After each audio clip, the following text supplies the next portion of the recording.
سعید بن ابی ایوب نے خبر دی، انہیں زہرہ بن معبد نے، انہیں ان کے دادا عبداللہ بن ہشام نے، انہوں نے نبی کریم صلی اللہ علیہ وسلم کو پایا تھا۔ ان کی والدہ زینب بنت حمید رضی اللہ عنہا رسول اللہ صلی اللہ علیہ وسلم کی خدمت میں آپ کو لے کر حاضر ہوئی اور عرض کیا کہ یا رسول اللہ صلی اللہ علیہ وسلم، اس سے بیعت لے لیجئے۔ آپ نے فرمایا کہ یہ تو ابھی بچہ ہے۔ پھر آپ صلی اللہ علیہ وسلم نے ان کے سر پر ہاتھ پھیرا اور ان کے لیے دعا کی۔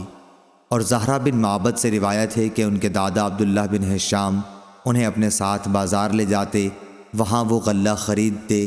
پھر عبداللہ بن عمر اور عبداللہ بن زبیر رضی اللہ عنہ ان سے ملتے تو وہ کہتے کہ ہمیں بھی اس اناج میں شریک کر لو، کیونکہ آپ کے لیے رسول اللہ صلی اللہ علیہ وسلم نے برکت کی دعا کی ہے۔